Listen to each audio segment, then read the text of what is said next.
Hello friends, this is doctor Alok Patel from mission health homeopathy. आज ये बहुत interesting case है जो मैं प्रेजेंट कर रहा हूँ। इस केस में एक फीमेल पेशेंट का केस है जो 55 के अराउंड होंगी और इनके साथ प्रॉब्लम ये हो रहा था कि बहुत ज़्यादा उनको जलन हो रही थी और उनके फेस पे नहीं, उसके हाथ में, पूरे हाथ में, चेस्ट में और पीछे की तरफ बैक में उनको हर्पेटिक इरप्शन हो रखा था और जिसकी वजह से वो बहुत ज़्यादा परेशान थे। 2-3 दिन वो गांव में थे। गांव में वहीं पे कुछ मेडिसिन ली, उससे कोई चेंज नहीं हुआ तो फिर वो मेरे पास आए। वो मेरे नोन पेशेंट हैं, उनके बेटे, तो वो यहाँ पे पेशेंट को लेके आए। तो अभी जब पेशेंट आया तो सीवियर बर्निंग के स्टेट पर था पेशेंट, बहुत ज़्यादा तकलीफ़ में था पेशेंट। उसको बहुत ज़्यादा रोना, चिल्लाना, है ना, चीखना, ये सब हो रहा था और पेशेंट ने बोला कि बहुत ज़्यादा जलन हो रही है। ठीक है, और पूरे कपड़े हटा के, ये इधर का कपड़ा हटा के, इधर का कपड़ा हटा के, उसने पूरे हाथ को ऐसे करके बताया। बोला कि बहुत ज़्यादा फोले हो गए हैं और बहुत ही ज़्यादा तकलीफ़ हो रही है, बहुत ज़्यादा जलन हो रही है, बहुत ज़्यादा दर्द हो रहा है। इसकी वजह से मुंह भी कड़वा हो गया है और वहीं गांव में इनके कोई झाड़ते हैं तो वहाँ पर भी झड़वाया इनने। और मैंने ऑब्जर्व किया कि इनके हाथ में एक कपड़ा बंधा हुआ है, इधर पे कपड़ा नहीं, सॉरी, एक छोटा सा थ्रेड बंधा हुआ है ब्लैक कलर का। तो मैंने पूछा कि ये क्यों बांध रखा है आपने? बोला कि इस हालत में इसको कोई नज़र ना लग जाए,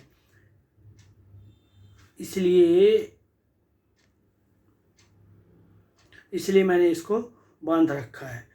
और पेशेंट ने बताया कि बुखार भी आ रहा है और घबराहट हो रही है ना, टेंशन हो रहा है कि शरीर की चिंता हो रही है कि ये क्या हो गया, हालत ऐसी हो गई है और चिंता ये है कि ये क्यों हो रहा है, ऐसी जलन इतनी ज़्यादा क्यों हो रही है और पता नहीं ये किस चीज़ का रिएक्शन है, क्या है, समझ में नहीं आ रहा। और यही चिंता है कि ये क्यों हो रहा है।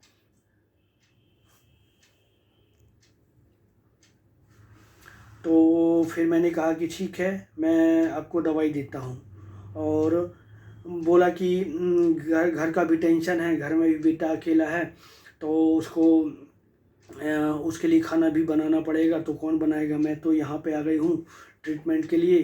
तो इन सब चीज़ों को मिलाकर मैंने कि उसको डिल्यूजन, कुछ रूब्रिक्स लिए, जैसे डिल्यूजन फायर विजन लिया, है ना, एंजाइटी इन द डार्क लिया, एंजाइटी चिल्ड्रंस अबाउट लिया, है ना, और काम की बात कर रही थी तो बिजनेस टॉक्स लिया, delusion injury, injured is being, कि ये रेगुलर चला आ रहा है, बुखार हो रही, सुस्ती लग रही है, मुंह का स्वाद कड़वा कड़वा हो रहा है ना। तो ये सब मिला करके मैंने उसको रस्टॉक्स दिया पेशेंट को। तो रस्टॉक्स से देने के बाद थोड़ा सा पेशेंट बेटर हुआ और नेक्स्ट मॉर्निंग, नेक्स्ट 2 डेज, शायद नेक्स्ट मॉर्निंग का जो फॉलोअप था तो उसमें इरप्शन ऑलमोस्ट ड्राई हो गए थे। ठीक है, लेकिन पेशेंट का बर्निंग पेन वॉज इनटॉलरेबल। वो पेन एज इट इज़ बना हुआ था, पेशेंट को बहुत ज़्यादा तकलीफ़ हो रही थी। अब पेशेंट क्या कह रहा है वो सुनिए, है ना। तो अब नेक्स्ट फॉलोअप पे हमने फिर से बात करी पेशेंट से, तो पेशेंट बोल रहा है कि जलन बहुत ज़्यादा हो रही है, ये जलन जा क्यों नहीं रही है, ठीक है, जल्दी ठीक हो जाए। और पता नहीं दिमाग वहीं पे लगा रहता है कि ये जलन किस वजह से हो रही है।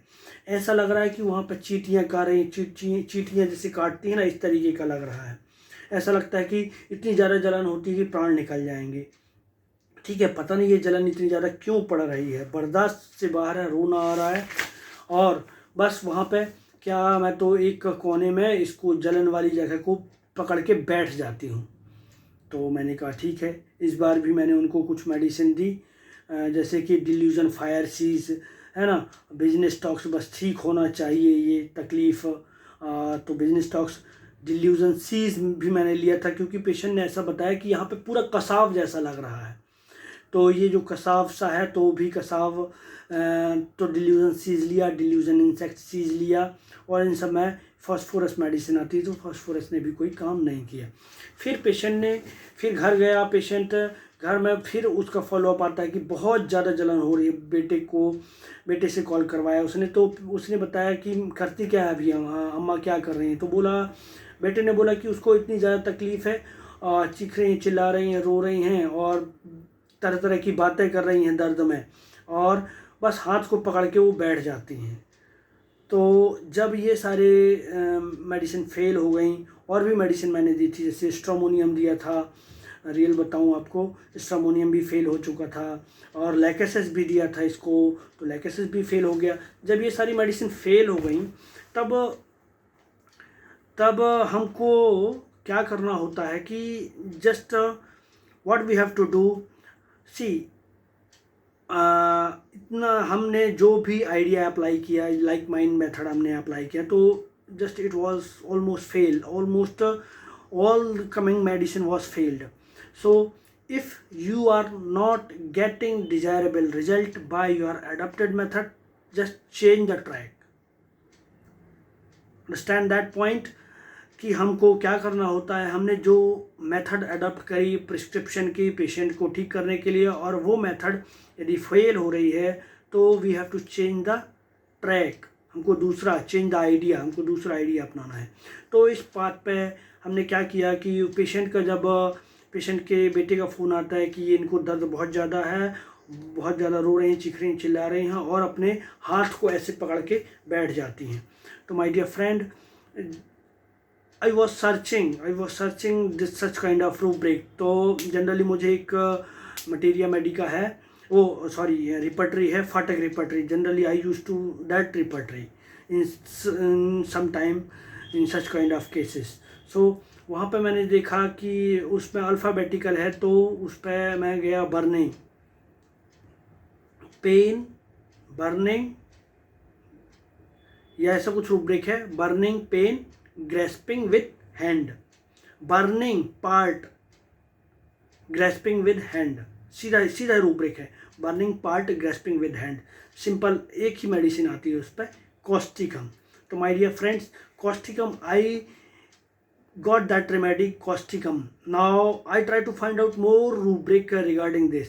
अब देखिए इस पेशेंट का जो वीडियो है उसको देखिए आप, तो पेशेंट इस तरीके का रो रहा है ना। तो जब आप देखेंगे कि इस तरीके का रोना है, तो मतलब कुछ भी बात कर रही है और चिड़चिड़ा, वो बड़बड़ाते टाइप का है कि अरे बाप रे क्या हो गया क्या हो गया, इस तरीके का कुछ रोना था उसका। तो मैंने उसको लिए एक रूब्रिक लिया, वो delirium crying. Now understand that the crying is a forceful weeping. Weeping can be different, like आप आंखों से आंसू आ जाना, बट नॉइज नहीं होना, लेकिन क्राइंग में नॉइज होता है ना। तो डिलीरियम क्राइंग, वो कैसे रो रही है, तो ये एक इंपॉर्टेंट रूब्रिक था इस केस का।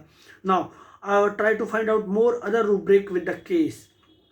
एंजाइटी पेन फ्रॉम, पेशेंट क्या बोल रहा है, बार बार बोल रहा है कि बहुत ज़्यादा दिक्कत हो रही है, और ये है क्या, किस तरीके का दर्द है जो समझ में नहीं आ रहा, ये क्यों हुआ ऐसा दर्द, इतना जलन क्यों हो रही है, तो ये है एंजाइटी इन द डार्क। ठीक है, और अब आप देखिए इस पेशेंट को एंजाइटी इन द डार्क, उसमें भी ये मेडिसिन है, कॉस्टिकम और डिलीरियम क्राइंग हो गया। एक्स्ट्रा वेगेंस एक रूब्रिक है, बहुत ही ज़्यादा जलन हो रही है, बहुत ज़्यादा जलन हो रही है, तो ये हुआ एक्स्ट्रा वेगेंस। नंबर 4th रूब्रिक हमने जो लिया था, डिल्यूजन इंसेक्ट सीज, है ना। उसको पेशेंट ने बताया कि यहाँ पे ऐसा लग रहा है कि कुछ काट रहा हो।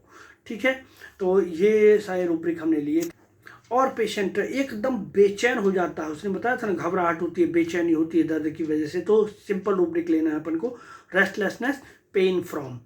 और पेशेंट ने ये जो काला धागा बांध के रखा था, ये काला धागा, और उसने झड़वाई फुकाई, वो जो भी उनका होता है गांव खेड़े में ये लोग कराते हैं जो पेशेंट होते हैं, तो इसके लिए एक सिंपल सा रूब्रिक है, सुपरस्टिशियस, है ना।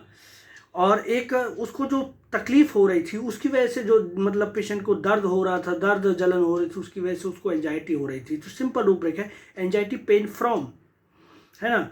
और ये शरीर की चिंता थी उसको, एंजाइटी हेल्थ अबाउट, कि ये शरीर को क्या हो गया, एंजाइटी हेल्थ अबाउट, और एंजाइटी पेन फ्रॉम भी हमने ले लिया, और केयरफुल फैमिली अबाउट या anxiety health, anxiety relatives about, है ना।